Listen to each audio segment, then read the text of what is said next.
All right, friends, welcome to our digital workflow. In this episode, we're going to jump into Lightroom and start creating some super raw files from our beautiful Colorado mountain scene. So let's get started.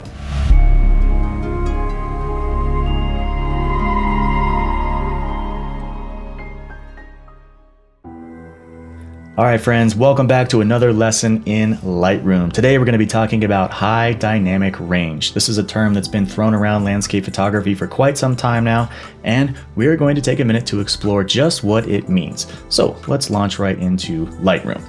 Now, before we get into this lesson, there are a lot of camera companies out there that claim that their latest model can provide over 12 stops of dynamic range in a single RAW file. Now, it's been my personal experience that all that stuff is a huge load of crap. If you end up underexposing your image that drastically or overexposing your image that drastically, and you need to recover 12 stops of dynamic range to get your shadows just right, how good is the quality of those shadows going to be? Honestly, it's just a snowstorm of digital noise. So don't believe everything that you hear on the internet. And don't believe for a minute that you have to go out and buy a brand new camera in order to accomplish great things in the landscape world. Because there is, in fact, a way to create huge amounts of dynamic range, likely using the camera that you already have. And as you can see here, I'm talking about bracketing. This is a technique that has been around for a lot of years. It is tried and tested, and it will never let you down. When you bracket your images, you guarantee yourself enough data to always be able to recover just about any photographic situation that you ever come across. So let's jump right in. As you can see here, I have three images. I have a dark, I have a medium, and I have a bright. When we launch in and take a look at our scene, it's pretty obvious that this is not a well-balanced exposure. The sunlight is directly impacting the clouds and the sky.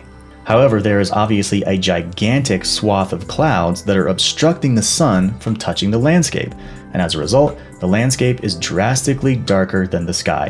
This is a situation that we see almost every day in landscape photography. Back in the old film era, you had to use a whole bunch of graduated neutral density filters and use a bunch of tricks in order to get your single plane of film to balance out the exposure. Nowadays, we don't have to do all that stuff. Fortunately, we have bracketing at our disposal. As we move off to the right, we can see that there is a midtone exposure, which is starting to play nice with some of our midtones. I can see the landscape much better now, but the sky is very distinctly getting burned out.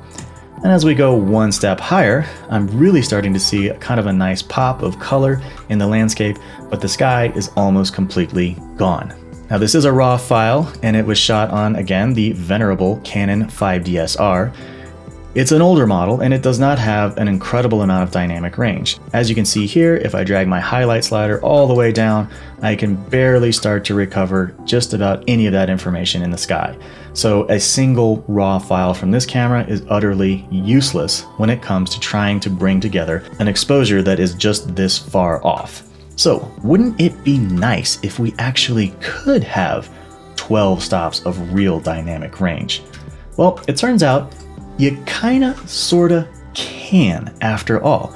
You see, Lightroom gives us the ability to combine bracketed files together to create a super raw file that has access to all of the data from all three files. And this is actually a pretty easy technique when it comes down to it. So I'm just gonna select all three of my raw files. I'm gonna right click and I'm gonna go down to Photo Merge. And when I touch this HDR category, Lightroom pops up with a little dialog box that says, I'm gonna automatically align these images and I'm gonna merge them together.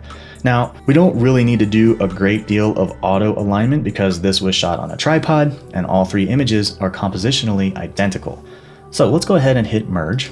And Lightroom is gonna go to work putting together all of the data from all three files into a single super raw file. So as you can see, files 1, 2, 3, and 4 are now represented. Files 1, 3, and 4, these are our original RAW files, and file number 2, which is not selected, is the new super RAW file that Lightroom has generated.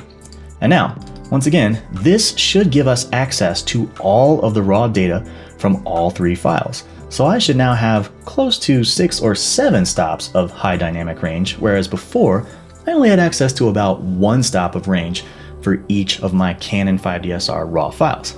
Again, your super duper new camera may have way more dynamic range than my ancient Canon, and that's okay. It's still a really good idea to bracket all of your exposures, because there will always come a time when, no matter how super duper your fancy new camera is, it's just not going to be able to bring together all of this data and give you the quality that you want. So let's do a couple of quick edits on this and see just how powerful it is having all the data from all three of these files. Obviously, the first thing I notice is that the sky is completely blown out. And now when I drag my highlights all the way down, well, I have access to all of the raw data from my lower, darker exposure. And that looks like a pretty darn good sky. You can actually go up to my graduated neutral density filter, and I'm gonna bring this down a little bit. We're gonna try to bring that sky down even more. So let's grab our exposure, ease back on that, and I'm starting to already see some beautiful blue tones happening right in there. I'm gonna come down on my color temperature just a little bit to add a little extra blue steel into my sky. And that's a pretty good start. All right, moving right along. This new super raw file gives you the ability to really take advantage of Lightroom's local editing tools. Rather than dragging these master sliders around for exposure and highlights and things, I'm going to take this opportunity to use graduated neutral density filters and circular neutral density filters to really kind of hone in on the areas that I want to face. So let's start on this bush down here. I like this guy. He's an interesting foreground element. And so I'm going to kind of draw a circle roughly around him, and I'm going to bring his exposure up just a little bit. He's a little dark for my flavor, so let's bring him up, and let's actually warm him up a little bit as well. Temperature goes up, and the tint slider goes up, and that really kind of brings out the sort of warm, vibrant red that he was displaying when we shot this on location. All right, next I've got an area down here. This calls for yet another circular neutral density filter. Let's move him kind of right in this range. I don't want to draw a great deal of attention to this section because I'm kind of looking at some dead brown scrub brush. So we'll bring our color temperature down just a little bit. Exposure can come up just a tad there. Again, it's okay if that section is a little bit darker because this is not the most beautiful section of our composition, but we still want it to be properly and evenly exposed. All right, that's a good one there. Let's grab another one and come over into this section where our forest is creating this sort of beautiful wedge-shaped leading line that comes right into the center of our frame. I'm going to come here and I'm going to make this quite a bit brighter because this is the landscape and it is substantially darker than our sky as we saw in our original exposure. But again, with access to all of that raw data, I can bring that up nicely. Let's warm that up just a tick. Right about there, that looks good. And let's do the same for this other side over here. I'm just going to create another circle that roughly covers this area. We'll come in right about there, and let's bring that exposure up just a little bit to kind of match our other side. Maybe not too much, that looks good right about there. And over here I'm going to come up on my highlights just a bit, down on my shadows just a little bit to kind of keep that contrast nice and punched in there, up on my whites, down on my shadow, and down on my blacks. And that's a good edit right there. Okay, I've got a big kind of blob of darkness over here on the left-hand side. I want to get in here and I want to bring the light on the mountain up just a little bit more because it's feeling a tad dark to me.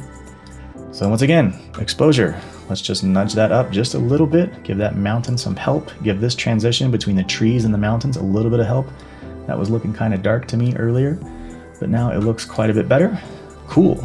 Next, let's do the same for this guy.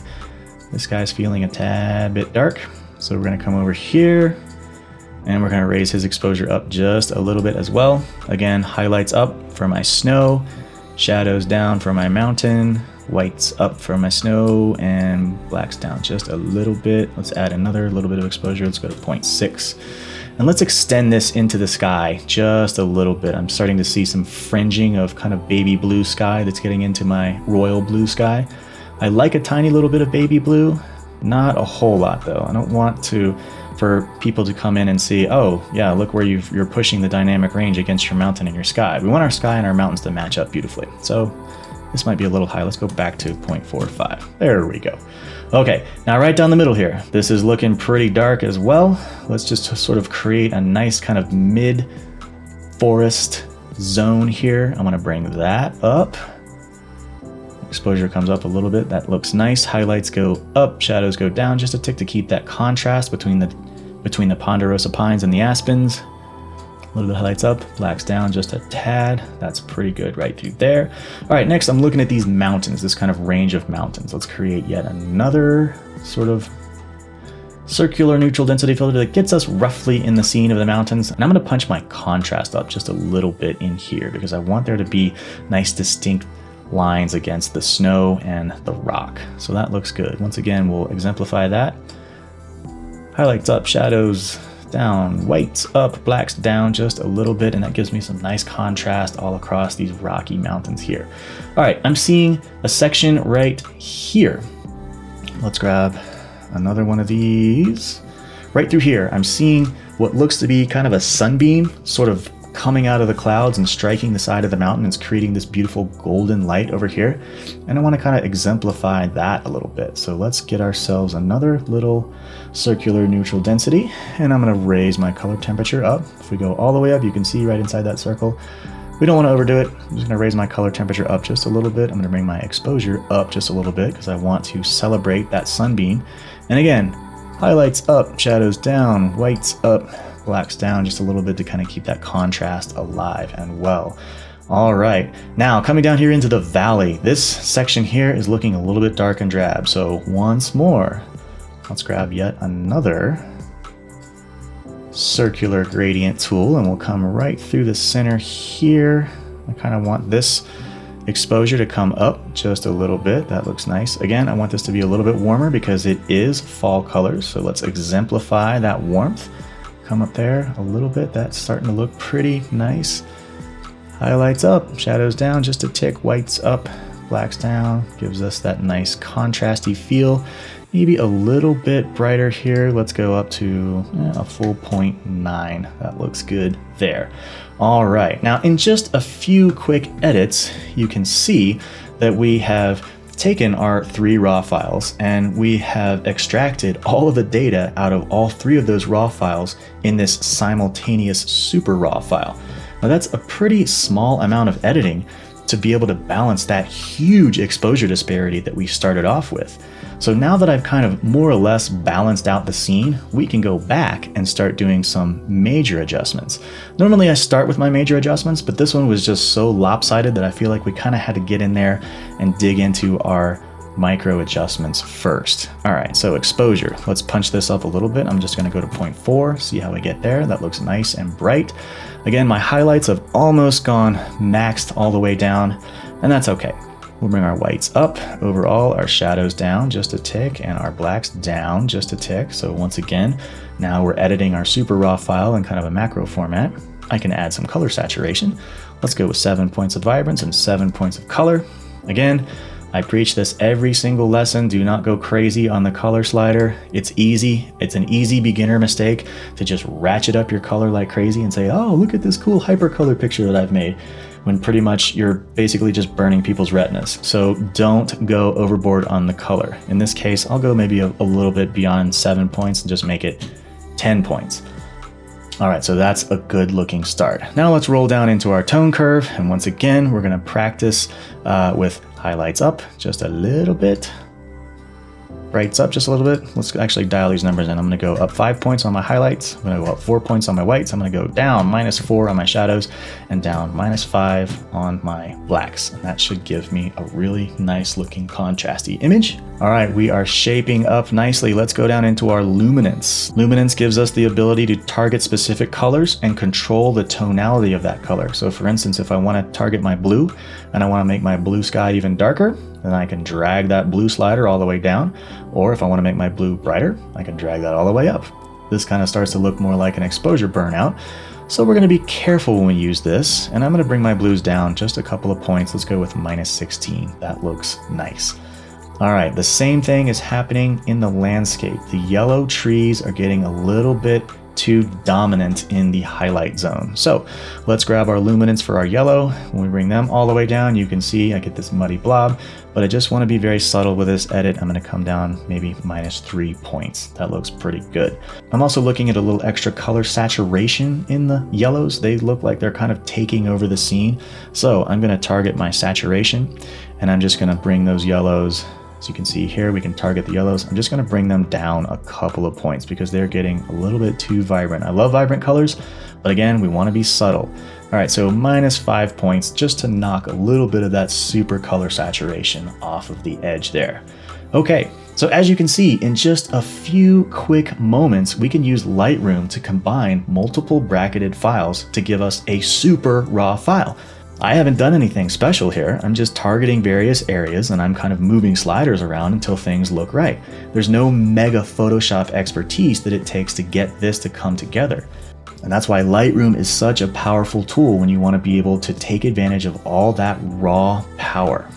All right, as this image starts to come to a close, I'm seeing a couple of extra little things that I want to address. Right here through the center of the mountains, this area is just looking a little bit too white and hazy. I've got some overexposures kind of happening in these clouds here, so I'm going to use yet another circular gradient tool. I've got a bunch of them all over the place already, but let's just start this new guy. I'm going to move him roughly around the center of the mountains in this zone where I'm starting to see things just look a little bit too bright. So let's start by bringing that exposure down just a tiny little bit. Let's access a couple more of those highlights and bring those down just a tiny little bit, -8 points. And that looks pretty darn good. Maybe we'll throw a tiny little splash of contrast in there, 1 point. All right. And as you can see, again, in just a few short steps, we have really brought this image to life by accessing all of that raw data from those 3 bracketed files. Let's go back out for a second and let's move our super raw file off to the end here so that we can look at where we started, at how this was born. So again, in this, our darker bracket, we have access to all of this raw information up in the sky. Let's go back into the development module and see what happens when we do these individually. Now when I come down on my highlights, I can come down on my exposure, and then I can come over into my luminance panel and bring my blues down a little bit. So you can see in this darker exposure, I have lots of raw data access to this very bright region here. I have less access to all of this super duper dark region down here, but that's why we move into our midtones. Now in my midtones, I have access to lots of good color information and neutral tonality here in my landscape, but I'm really starting to lose that sky. So when I just attack my midtones and I grab my highlights and I drag them all the way down, that's about the best I'm going to be able to do. And that sky is still drastically overexposed. Even if I come down in here and I try to start moving my luminance down, this is kind of pushing it right here. This is where stuff starts to look fake. And this is why you can't just extract a million stops of dynamic range out of a single raw file. Stuff just looks fake. So even with my midtones, I have some pretty good access to that sky, and I have pretty good access to what's happening down here as I move into my highlights. This is the brighter exposure, so this is what we would use to expose for the landscape. I do have lots of good access to the information that's happening down here in the landscape, but again, my sky at this point is completely gone. I drag my highlights all the way down, I pull my exposure down, you can see there's just weird artifacts. I mean, the raw file just cannot handle that much dynamic range. The camera cannot bring all of this back to life. Your camera, maybe it can, maybe it can't, I don't know. Regardless of however I go out, I'm using an ancient camera and I always get everything I need because I do my due diligence and I shoot brackets every single time. All right, so let's move that kind of back up. So we basically have our brighter exposure, and then as we move down to number 4, this is our super duper raw file that gave us access to all of the information from all of those previous raw files. And as you can see, it's a beautiful image. It looks like a perfect sunny day. And all we've done is balance the exposure equation. We brought our sky down to a reasonable level, and we brought our landscape up to a reasonable level. So I would consider this to be a pretty successful image for the tiny amount of work that we just put in. Let's see what this looks like up close, just out of curiosity. If I zoom into full size, oh, I've just got this beautiful sharpness all across the mountain here. There's that sunbeam coming in. I can see all these crags and the rocks. And the best part is that my sky just beautifully matches my mountains. I don't have any weird fringing going on. I don't have any weird HDR kind of software stuff going on. This is just a really natural looking edit. As I come down into my trees here, I've got plenty of detail happening. I can see all the branches on every pine tree. I can see the road swinging by. As we zoom back out, overall, the exposure equation is just beautifully balanced. We didn't have to go into Photoshop. We didn't have to know any super duper pro techniques. We just had to know, first and foremost, that this software has this capability. So the next time that you go out and shoot images with your camera, be sure to bracket your files. Do yourself a favor. You're shooting digital. It doesn't cost you money to shoot extra film. It's all digital. So always bracket, always capture more than enough information than you think you might need. It will save your bacon at the end of the day. I can't tell you how many times my brackets have brought my images to life just beautifully. All right, so that should do it for this very quick lesson. You have the power to create enormous amounts of dynamic range if you just use some simple techniques that have been around forever. So use a tripod, bracket your images, and then Lightroom will give you the ability to smush all of that incredible raw data into one file so that you can create a really, really nice looking image. All right, again, that should do it for this quick lesson. I hope you had fun, and we'll see you in the next lesson.